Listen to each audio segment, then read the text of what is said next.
Boa noite a todos os presentes e muito obrigada pela vossa presença. Estamos por estarem dispostos a virem aprender um pouco mais, a vir à casa de Jesus, que sempre tanto tem para nos ensinar. E é sempre uma bênção podermos aqui estar.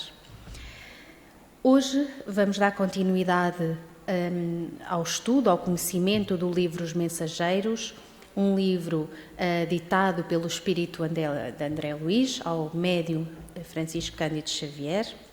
Hoje vamos falar dos capítulos 42 a 51, portanto, dando continuidade às palestras que têm vindo a ser preferidas anteriormente à segunda-feira.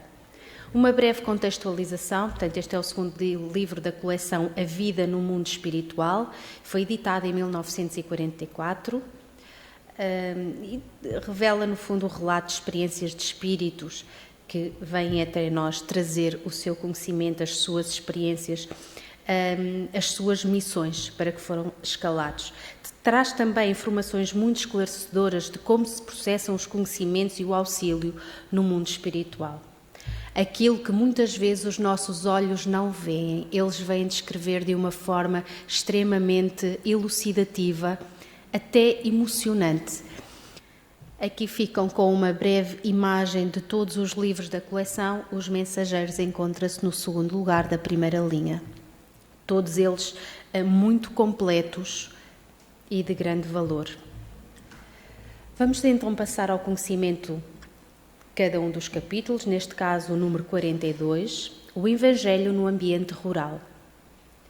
Aniceto sensibiliza a todos os presentes, turma de trabalhadores espirituais, para a importância da natureza. O assunto era de grande interesse e a natureza em redor, animais e plantas, atraídos pelo magnetismo do momento, acercavam-se imponentes e calmos. A única voz que se ouvia era a do vento, brando, sussurrando harmonia e frescura. A paisagem não podia ser mais bela. Portanto, tudo em sintonia. Aniceto, mergulhando o olhar no sagrado livro, leu em voz alta os versículos 19, 20 e 21 do capítulo 8 da Epístola aos Romanos, do livro O Evangelho. Porque a ardente expectação da criatura espera a manifestação dos filhos de Deus. Porque a criação ficou sujeita à vaidade, não por sua vontade, mas por causa do que a sujeitou, na esperança de que também a mesma criatura será libertada da servidão da corrupção para a liberdade da glória dos filhos de Deus. E comentou em seguida: Irmãos, recebamos a bênção do campo, louvando o amor e a sabedoria de nosso Pai. Exaltemos o soberano Espírito da vida, que sopra em nós a força eterna da incessante renovação. Ponderemos a palavra do apóstolo da gentilidade para extrair-lhe o conteúdo divino. Há milénios a natureza espera a compreensão dos homens. Portanto, alerta-nos para essa harmonia necessária que tem vindo a ser desrespeitada. As forças naturais continuam a sofrer a opressão de todas as vaidades humanas. Apesar do auxílio espiritual, mantemo-nos acorrentados às ilusões da ganância da ordem material. Quantas vezes o auxílio é convertido em baixas explorações no campo dos negócios terrestres? A maioria dos cultivadores da terra tudo exige, sem nada oferecer. Viciação de sentimentos, excessos alimentares, despreocupação e ambição, para com a natureza sempre generosa.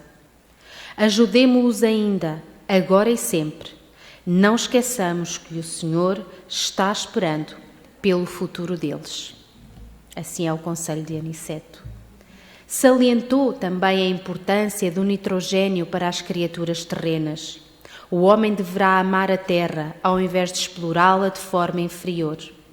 A vida não é um roubo incessante, mas uma permuta divina de cooperação generosa. Não condenemos, ajudemos.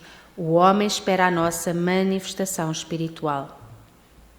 Portanto, são detectadas as dificuldades da humanidade, neste caso no campo da natureza, mas a espiritualidade sabe, não condena, vem ajudar, mostra-se ao serviço, compreende.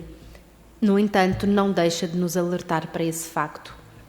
No capítulo 43, vamos ver todos os preparativos antes da reunião. Portanto, os preparativos espirituais para a reunião eram ativos e complexos. Onde se encontra a atividade do bem, permanecerá a colaboração espiritual de ordem superior. A magnetização do espaço, do ar e a criação de zonas próprias através de faixas fluídicas, recepção de algumas dezenas de sofredores. Um pequeno parênteses para quem não tem assistido aos capítulos anteriores.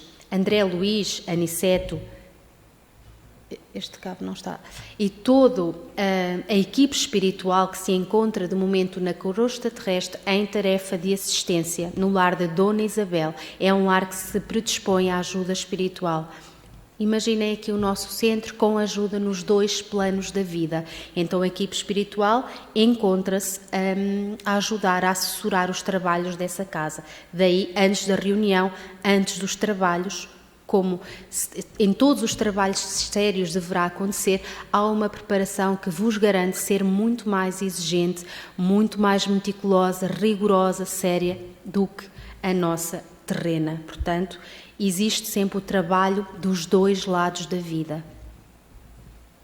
Continuando, portanto, a chegada de espíritos muito sofridos e angustiados, com graves ferimentos e dificuldades no seu perispírito, desejando a renovação, sem saber como iniciar a tarefa. Da mesma forma que aqui estamos no plano físico encarnados, certamente muitos outros também estarão sem corpo, portanto desencarnados, mas não deixarão de estar presentes, apenas adaptados à sua condição atual.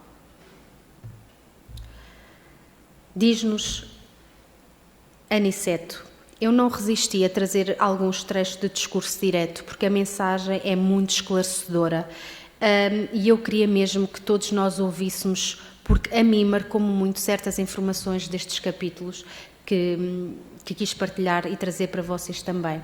E Aniceto alerta-nos: se fosse concedida à criatura vulgar uma vista de olhos, ainda que ligeira, sobre uma assembleia de espíritos desencarnados, em perturbação e sofrimento, muito se lhes modificariam as atitudes na vida normal.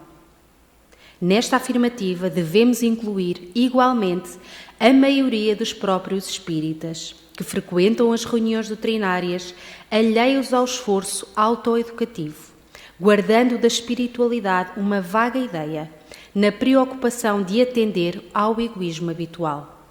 O quadro de retificações individuais, após a morte do corpo, é tão extenso e variado que não encontramos palavras para definir a imensa surpresa. Demoramo-nos todos a escapar da velha concha do individualismo. A visão da universalidade custa preço alto e nem sempre estamos dispostos a pagá-lo. Não queremos renunciar ao gosto antigo, fugimos aos sacrifícios louváveis. Nessas circunstâncias, o mundo que prevalece para a alma desencarnada por longo tempo é o reino pessoal de nossas criações inferiores. Ora, deste modo, quem cultivou a enfermidade com adoração, submeteu-se-lhe ao império. É lógico que devemos, quando encarnados, prestar toda a assistência ao corpo físico, que funciona, para nós, como vaso sagrado. Mas remediar a saúde e viciar a mente são 2 atitudes essencialmente antagónicas entre si.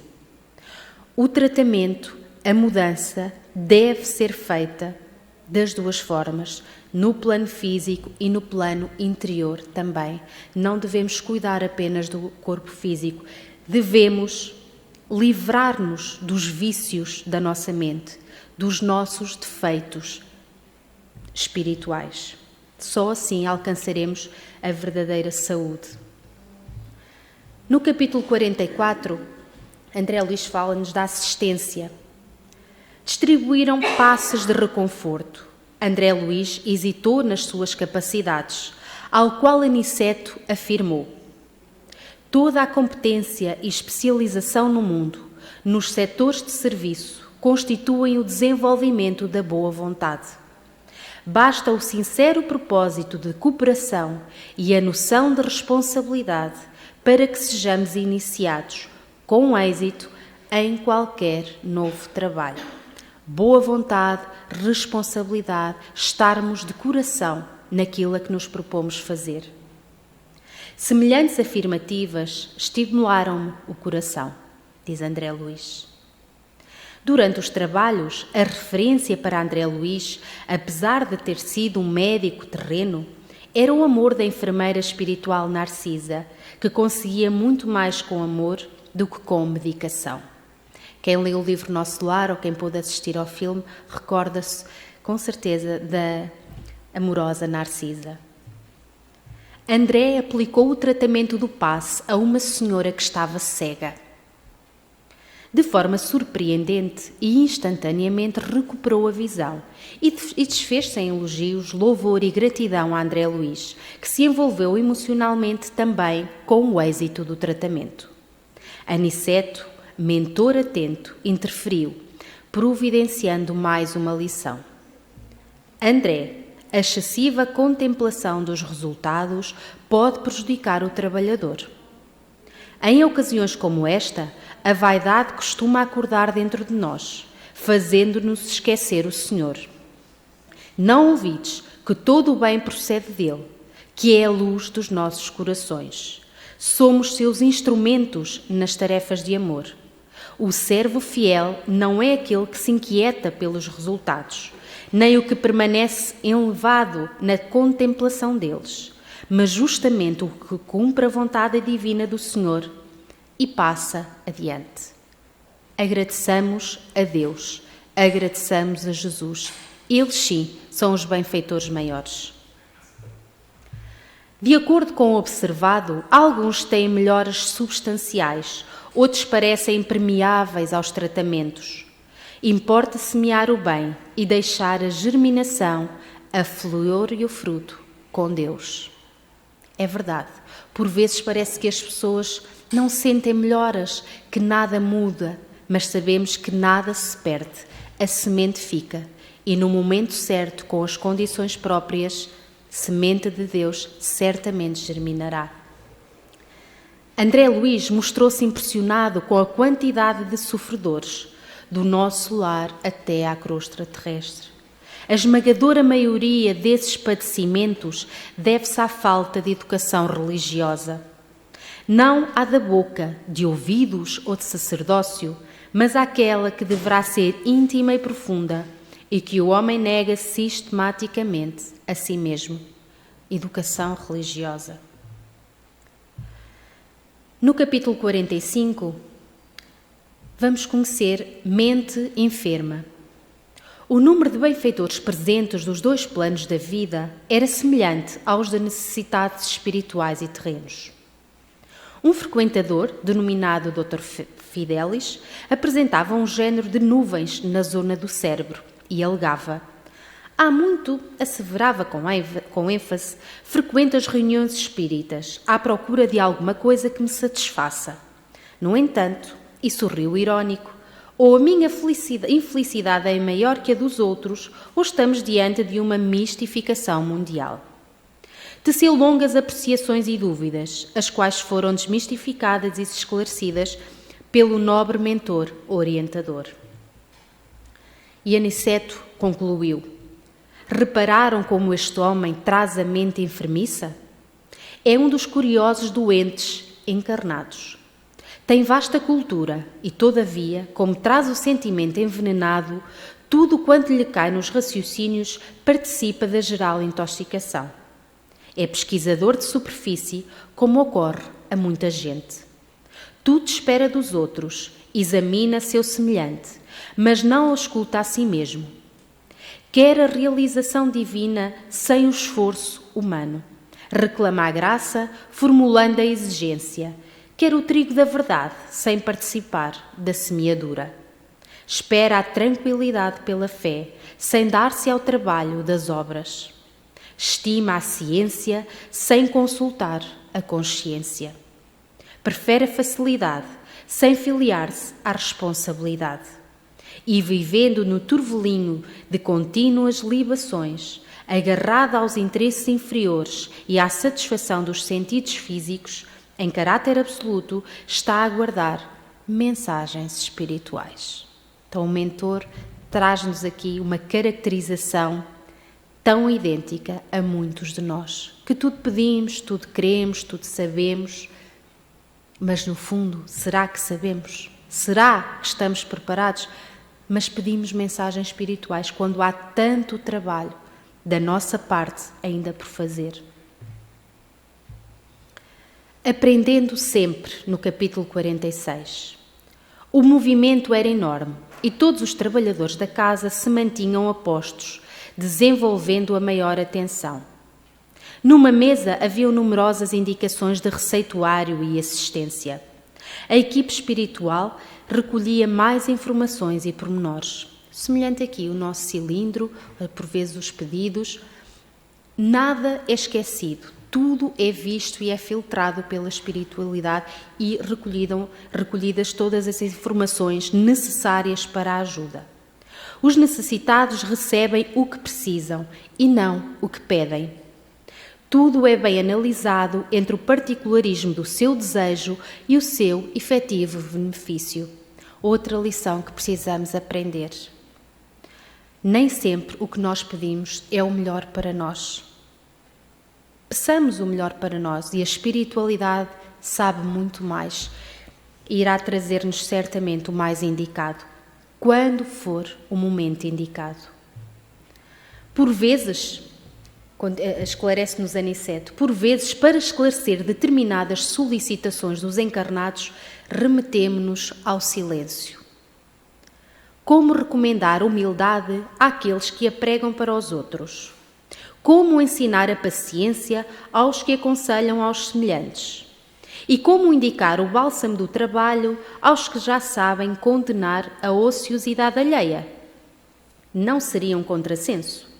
Ler os regulamentos da vida para os cegos e para os ignorantes é obra meritória, mas repeti-los aos que já se encontram plenamente informados não será menosprezo ao valor do tempo?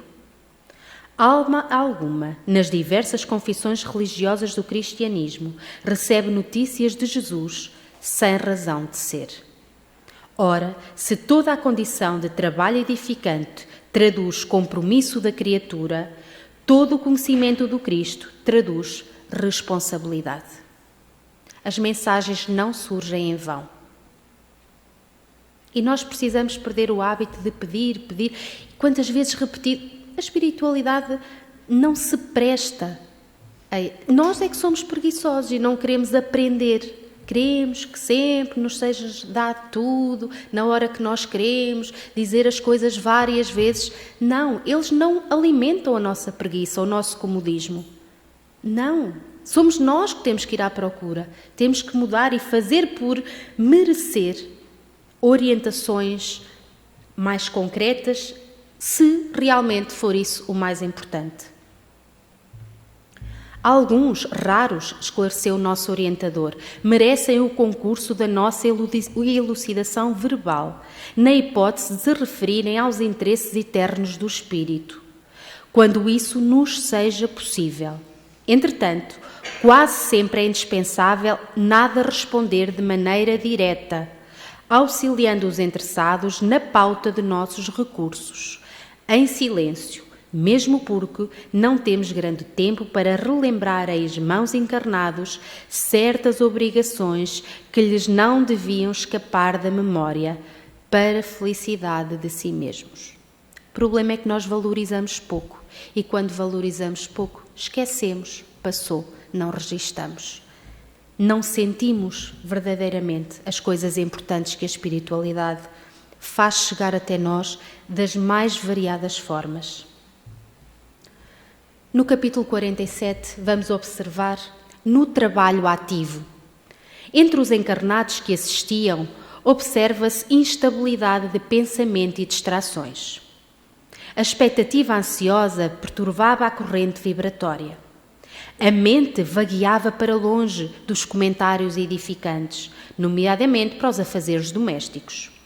A inquietação, a impaciência e a irresponsabilidade surgiam.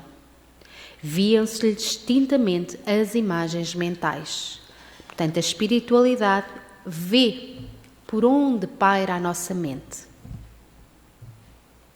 Ora, se os amigos encarnados não tomam a sério as responsabilidades que lhes dizem respeito, fora dos recintos de prática espiritista, e se porventura cultivam a leviandade, a indiferença, o erro deliberado e incessante, a teimosia, a inobservância interna dos conselhos de perfeição cedidos a outrem, como poderão concentrar-se nos momentos fugazes de serviço espiritual? Boa concentração exige vida reta. Para que os nossos pensamentos se congreguem uns aos outros, fornecendo o potencial da nobre união para o bem, é indispensável o trabalho preparatório de atividades mentais na meditação de ordem superior. A atitude íntima de relaxamento ante as lições evangélicas recebidas não pode conferir ao crente ou ao cooperador a concentração de forças espirituais no serviço de elevação, tão só porque estes se entreguem apenas por alguns minutos da semana a pensamentos compulsórios de amor cristão. Não pode ser o bocadinho que vimos ao centro, não pode ser o bocadinho na hora de aflição. Tem de ser uma forma de vida, uma forma de estarmos na nossa existência. Ligados a Jesus, ligados, esforçados por fazermos o melhor bem que consigamos. Sermos pessoas de bem sempre, não só em breves minutos, porque isso vai fazer com que nos momentos em que devemos estar concentrados, aprender, estarmos de bem, não vai acontecer, porque não temos esse hábito, esse preparo, essa energia, esse envolvimento. Então, mais uma lição que eu quis trazer para todos nós. Não fosse o devotamento dos colaboradores do nosso plano, tornar-se-ia impossível qualquer proveito concreto. Olhem como nós dependemos inteiramente da ajuda espiritual superior. Isidoro e outros amigos devotados trabalhavam com ardor, despertando alguns dorminhocos e reajustando o pensamento dos invigilantes para neutralizar determinadas influências nocivas. Os benefícios da doutrinação era muito mais visível nos desencarnados. Já sabemos que têm outra capacidade de assimilação. Nós, enquanto estivermos presos à carne, somos mais densos, somos mais teimosos, não temos a sutileza ainda de perceber da mesma forma. A cedência aos pedidos efetuados nos dois lados da vida tem sempre em consideração o benefício efetivo da sua ação e jamais o prejuízo dos intervenientes. Apenas o conhecimento profundo poderá avaliar tais considerações e decisões. Repito, apenas o conhecimento profundo poderá avaliar tais considerações e decisões. Sabem sempre muito mais do que nós. Por exemplo, muito resumidamente, uma mãe que pediu ajuda para se comunicar com a filha. Pedia, e isso ainda não foi possível.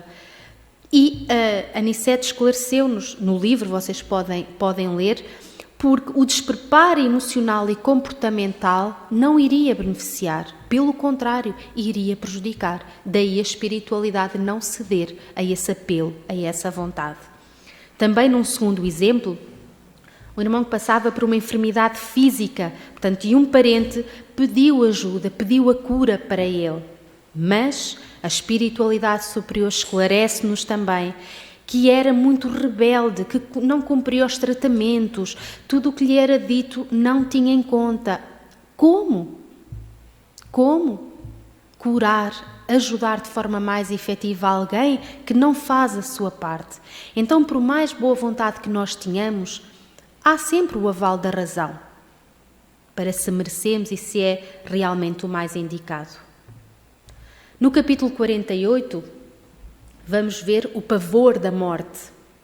Após os esclarecimentos doutrinários, os irmãos desencarnados mantinham-se momentaneamente no espaço, para facilitar a sua adaptação, quer pela ainda necessária presença em grupo, quer pela absorção de fluidos magnéticos materiais ou carnais. Portanto, eles ainda precisam do nosso fluido vital, ainda precisam das nossas energias no processo de ajuda. Senão, a espiritualidade, há muito que já fazia, tem muito mais condições, são muito mais evoluídos, mas ainda precisam da nossa energia, por isso são tratados nos seios dos espaços materiais ainda. Não observou os preguiçosos, diz-nos Aniceto, os dorminhocos e invigilantes que vieram colher benefícios nesta casa? Pois eles também deram alguma coisa de si. Deram calor magnético e radiações vitais proveitosas aos benfeitores deste santuário doméstico, que manipulam os elementos dessa natureza, distribuindo-os em valiosas combinações fluídicas às entidades combalidas e inadaptadas. E sorrindo concluiu o bondoso: tudo tem algum proveito, André. Nosso Pai nada cria em vão. Estamos todos uns para os outros. Aniceto ministrou mais uma lição na visita e necessário socorro a uma jovem, Cremilda, que após o desencarne permanecia ligada ao corpo, sem aceitar a nova condição por falta de preparo espiritual. O amor e a boa vontade de seu noivo, que a aguardava no novo plano, não foi suficiente para ajudar. Fez-se necessário o conhecimento e a experiência de Aniceto para a ajuda adequada. Como veem, a ideia da morte não serve para aliviar, curar ou edificar verdadeiramente. É necessário difundir a ideia da vida vitoriosa. Aliás, o Evangelho já nos ensina, há muitos séculos, que Deus não é Deus de mortos, e sim o Pai das criaturas que vivem para sempre. Ninguém morre e vira santo, e tudo é perdoado, e descansa em paz. Nada disso nós espíritas acreditamos que exista. A nossa vida simplesmente continua sem um corpo físico. Portanto, é necessário continuar o tratamento. No capítulo 49, falamos da máquina divina. Seguiu-se o auxílio a um irmão chamado Fernando, que se encontrava em coma e prestes a desencarnar, rodeado pela família, onde foi possível observar a luz mental e detalhes surpreendentes do organismo humano no processo de desencarne, que o mais poderoso microscópio não consegue captar. Um momento de aprendizado e estudo proporcionado por Aniceto a André Luiz. Cada órgão é um departamento autónomo na esfera celular, subordinado ao pensamento do homem. Cada glândula é um centro de serviços ativos. Há muita afinidade entre o corpo físico e a máquina moderna. São ambos impulsionados pela carga de combustível, com a diferença de que no homem a combustão química obedece ao senso espiritual que dirige a vida organizada. É na mente que temos o governo dessa usina maravilhosa.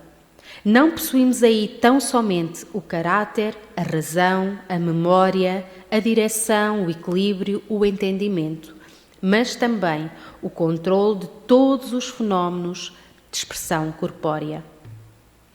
Cada órgão, cada glândula, meu amigo, integra o quadro de serviço da máquina sublime, construída no molde sutil do corpo espiritual pré-existente, e por isso mesmo chegará o tempo em que a ciência reconhecerá qualquer abuso do homem como ofensa causada a si mesmo. A usina humana é repositório de forças elétricas de alto teor, construtivo ou destrutivo. Cada célula é minúsculo motor, trabalhando ao impulso mental. A nossa mente pode tudo, para o bem e para o mal. Nós espíritas acreditamos que o nosso ser espiritual é o causador das nossas enfermidades e pode ser também o precursor da nossa cura. Portanto, o nosso poder mental, a nossa essência projeta-se no nosso corpo físico, sem qualquer dúvida. Eu assisti na leitura deste livro a detalhes surpreendentes do processo de desencarne. É tudo descrito de uma forma muito detalhada, ao ponto que parece que estamos a ver o que acontece internamente em nós, neste caso este nosso irmão. É assim surpreendente aquilo que os nossos olhos físicos e nem o mais poderoso microscópio se conseguem aperceber. Eu fiquei impressionada porque como os nossos órgãos se ligam, as bactérias, a nossa parte imunitária a tentar combater, o nosso ser espiritual a lutar pela vida, foi assim uma descrição muito interessante que eu recomendo a verem também, porque nos ajuda a perceber, ajuda-nos a ir um pouco mais além na percepção das coisas. Portanto, são detalhes surpreendentes ao pormenor e aos olhos espirituais do fenómeno biológico, da falência do organismo físico e a sua relação com o espírito que ainda o habita. Mesmo, um breve parênteses, mesmo André Luís sendo médico terreno, ele ficou extremamente impressionado com aquilo que lhe era mostrado aos seus olhos. No capítulo 50, a desencarnação de Fernando. Fernando tinha muita dificuldade em deixar o corpo físico, dada a sua ligação às paixões e satisfações terrenas. O amor e intercessão de amigos espirituais, tais como a sua mãe, proporcionaram o auxílio espiritual por parte de Aniceto. Com o seu magnetismo, tranquilizou o paciente, o que fez com que a família acalmasse a sua preocupação e assim fossem desfeitos os laços mentais desfavoráveis emanados.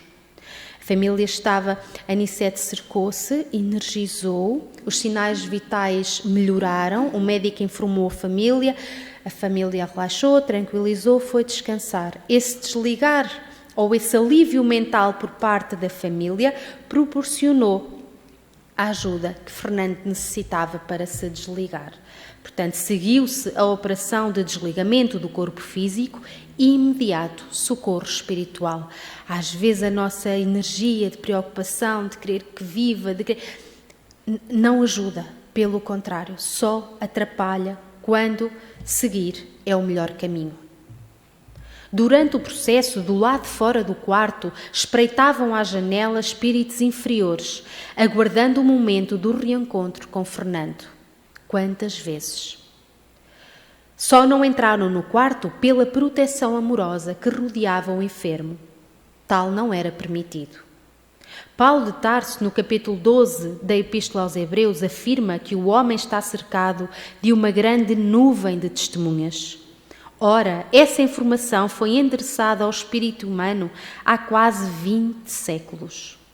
Cada um, pois, tem o séquito invisível a que se devota na terra.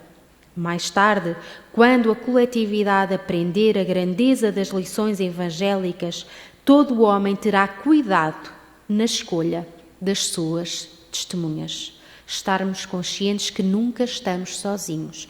Temos a companhia que desejamos e que permitimos.